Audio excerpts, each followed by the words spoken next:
Salut, c'est Vince, bienvenue sur cette nouvelle vidéo d'histoire de vinyle, bienvenue, et avant tout, pensez à vous abonner, à partager le lien éventuellement. Alors vous allez dire, là, le Vince, il est quand même pas très original parce qu'il va nous parler d'un album qui a dû être commenté des centaines et des milliers, des dizaines de milliers de fois probablement, dont il existe des commentaires filmés sur YouTube, bien entendu. Donc pourquoi le Vince veut y mettre son grain de sel? Totalement inutile. Alors, peut-être. Mais ça ne va pas m'empêcher quand même d'évoquer un petit peu mes expériences relatives à cet album déjà qui vient de sortir, et puis surtout, bien sûr, aux albums qui lui sont liés. Alors, quel est donc cet album dont la sortie était annoncée il y a plus de 6 mois, et dont des titres sont parus saupoudrés un petit peu sur les différentes plateformes. Ce disque, donc ces bandes son, ces enregistrements, pour la première fois en vinyle, sont sortis le 28 avril 2025, c'est-à-dire il y a à peu près un mois. C'est la première fois que ces enregistrements figurent officiellement en vinyle. Avant, ils ont existé sous forme pirate.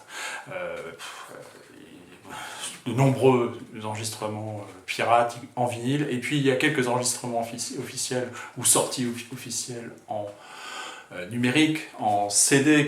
Quel est donc cet album? C'est Pink Floyd at Pompeii, double album, bien sûr, de cet enregistrement mythique réalisé pour un film. Le film, à l'époque, s'appelle, si je ne me trompe pas, Live at Pompeii. Pink Floyd Live at Pompeii, qui est réalisé par un cinéaste écossais, franco-écossais d'ailleurs, Adrian Maben, qui a réalisé aussi de nombreux documentaires sur James Brown, sur les Khmers rouges, sur le Dutch, effectivement, ce tortionnaire des Khmers rouges, bref.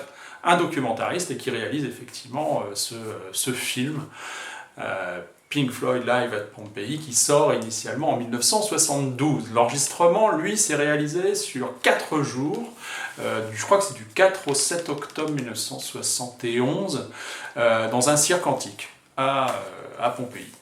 Bref. À l'occasion de la sortie de cet album, se ressort également le film, au cinéma et puis en DVD Blu-ray. Tout ça remixé, remasterisé, et il faut avouer que moi, le film, je l'ai découvert en VHS. Mon papa était fan de Pink Floyd, donc il avait acheté à sa sortie cette vidéo en VHS du Live at Pompeii. Effectivement, la comparaison est tout à fait sidérante, c'est-à-dire que la netteté des images, la précision, bref, clairement, le film a été excellemment retravaillé. Alors, qu'en est-il de la musique? Alors la musique, elle a été remixée par Steve Wilson. Il a travaillé sur 4 bandes en mono, donc correspondant aux enregistrements réalisés pour chacun des musiciens. Et il a retravaillé là-dessus pour en faire, bien sûr, alors déjà à l'époque, sur les versions existantes, vous êtes déjà en stéréo, mais là effectivement, il a travaillé la musique du Pink Floyd, c'est stéréo, voire le surround, si vous voulez. Alors moi j'ai écouté cet album, bien sûr, pas en surround, mais sur 2 voix, 2 enceintes, et je dois dire que le résultat est tout à fait fantastique. Effectivement, il y a quelques petits défauts sur le premier morceau en particulier, qui est l'intro, y compris des petits craquements, bon, peu importe. Le reste est tout à fait fantastique. Alors pourquoi parler de cet album, indépendamment du fait? C'est un double album. Double album, le pressage, si je dois parler de généralité, le pressage vinyle est tout à fait excellent, la pochette est fantastique, vous avez un petit poster que j'ai mis derrière moi, qui est fourni, et puis les pochettes intérieures, voilà, Set the controls for the heart of the suns, voilà, l'occasion de parler des titres, bien sûr, et de l'origine des titres. Si on m'avait dit que je rachèterais un jour un vinyle de Pink Floyd, je ne l'aurais pas cru. Parce que je ne suis pas un fan absolu de Pink Floyd. Donc je n'attendais pas, j'avais entendu parler bien sûr de la sortie du film, et puis donc remasterisé, puis de la bande-son remixée, mais j'attendais pas ça nécessairement avec une très grande impatience. Si vous voulez, je pense qu'il y a les fans de Pink Floyd voilà, devaient trépigner, sachant qu'en plus, sur les serveurs, voilà, un ou deux titres sont parus, ont anticipé la sortie de l'album. Pourquoi est-ce que j'ai fini par l'acheter? Parce que, pour ce souvenir personnel que j'évoquais avec vous, et puis aussi parce que pour moi, c'est la meilleure période, pour moi, je répète, du Pink Floyd. Laissons de côté la partie Syd Barrett, 1966-1967, c'est ma préférée. Mais laissons de côté, et puis l'arrivée de David Gilmour en remplacement de Syd Barrett, viré par le groupe, et voilà le Pink Floyd dans sa version définitive, hein, jusqu'à la mort progressive des uns et des autres, en particulier de Nick Mason et Richard Wright. 68, 69, 70, 71, voilà ce qui va alimenter cet album. Alors, que trouve-t-on? Allons-y sur cet album, des versions variées. En particulier, je vais faire progressons selon l'ordre proposé sur les faces de ce double vinyle fantastique. À part l'intro que j'ai évoqué, premier morceau, Echoes Part 1. Pour ceux qui connaissent Echoes, vous savez très très bien que ce morceau est sorti sur la deuxième phase de ce que je considère comme vraiment un très grand disque Meddle, sorti en 1971. Bien sûr, Echoes occupe la deuxième phase de cet album. Alors pourquoi ? Eh bien, Adrian Maben l'a coupé en deux. Parce que vous savez très bien que si vous avez vu le film, ou la VHS à l'époque, ça commence par Echoes Part 1 et le film se termine par Echoes Part 2. Et bien justement, c'est la volonté du réalisateur que le film commence par une première partie de Echoes et se termine sur la deuxième partie de Echoes. Voilà. Echoes, c'est tout de même un titre absolument fantastique, souvenez-vous, ça commence de façon très calme, et c'était un petit peu le défi à surmonter avec ce pressage vinyle. C'est très calme, et puis vous avez comme ça cette espèce de sonar de sous-marin, là, cette espèce de goutte d'eau projetée dans un univers électronique, et puis voilà, le titre explose. C'est tout à fait fantastique. Version magnifique, effectivement. Deuxième morceau sur l'album, je vous ai dit dans la liste, vous avez Careful with the Tax Eugene. C'est ce titre tout à fait étrange qui apparaîtra pour la première fois en concert sur l'album, en concert j'entends, sur l'album Umaguma. Vous connaissez bien entendu ce double album absolument fantastique du Pink Floyd, avec une première partie studio très étrange, des gnomes, bref, et puis une partie live. Et sur cette partie live, vous allez retrouver, donc il y a 4 titres, vous allez retrouver 3 des titres qui figurent sur la bande son. Alors faut-il dire la bande son, sur l'enregistrement du Pink Floyd at Pompeii. Quels sont les titres que vous avez? Vous avez Careful with the Tax Eugene, avec effectivement cette progression. Le Pink Floyd a beaucoup inspiré les groupes de post-rock. Donc vous avez cette progression jusqu'à l'explosion. Voilà, c'est ça, c'est un petit peu le post-rock avant l'heure. Et les hurlements de Roger Waters. Bref, fantastique. Donc il est déjà paru sur cet album. Et puis il est aussi paru sous un autre titre, vous le savez peut-être, sur la bande originale du film de Michele Angelo Antonioni, Zabriskie Point, mais sous un autre titre, et sous une forme différente. Vous connaissez probablement ici c'est le pressage français, vous l'avez en la pochette US, je ne la trouve plus jolie encore. Ici, le titre sous lequel apparaît Careful with the Tax Eugene, c'est Come in number 51, your time is up. Donc c'est une version différente parce qu'il n'y a pas, le texte dit Careful with the Tanks Eugene, par contre il y a bien les hurlements à la fin.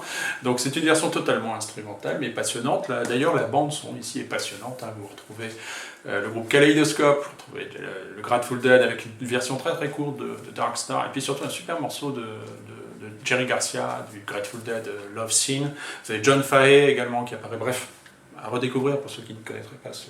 Mais je m'éloigne, je digresse. Alors, revenons. Effectivement, dans cet album, vous avez plusieurs titres qui font partie du deuxième album du Pink Floyd, A Saucer Full of Secrets. Donc, magnifique album. Dernière apparition en vinyle, en tout cas en studio, de Syd Barrett avec le Pink Floyd sur cet album, A Saucer Full of Secrets, avec le titre Jug Band Blues qui termine l'album. Alors, effectivement, sur le Pink Floyd at Pompeii, vous avez A Saucer Full of Secrets qui débute la deuxième phase de l'album et qui est une version absolument fantastique et puis enchaîné avec Set the Controls for the Heart of the Sun, qui est également présent sur, si je ne dis pas de bêtises, je vais quand même vérifier, mais j'en suis certain, oui, bon, évidemment, c'est sur l'album A Saucer Full of Secrets. Bref, l'enchaînement est absolument sublime, le son est d'une précision extraordinaire, bref, un travail fantastique de Steve Wilson. Alors parlons un petit peu de généralité autour de cet enregistrement. Ce n'est pas un concert. C'est plus en fait les Pink Floyd qui utilisent ce cirque antique à Pompéi comme un studio en extérieur. Hein, c'est exactement ça. Il n'y a pas d'audience, à part si vous avez vu le film, il y a un moment donné, il y a deux petits garçons là qui sont là, quelle chance, qui assistent un petit peu à ce qui se passe, mais sinon il n'y a pas d'audience, donc bref.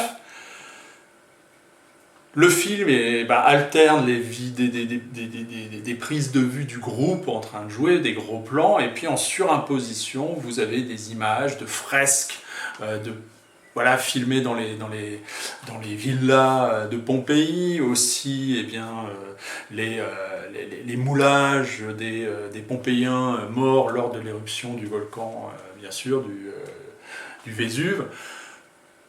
C'est un film qui date pour ça en fait, c'est-à-dire on voit bien qu'il est filmé dans les années 70, 1971. Mais ce n'est pas un concert. D'ailleurs, il y a énormément d'overdubs. C'est-à-dire qu'il y a des éléments qui ont été superposés à l'enregistrement et qui ont été enregistrés par le groupe au studio Abbey Road à Londres. Et donc vous avez comme ça un certain nombre d'éléments qui ont été ajoutés. Il y avait par exemple les harmonies vocales de Nick Mason qui ont été rajoutées.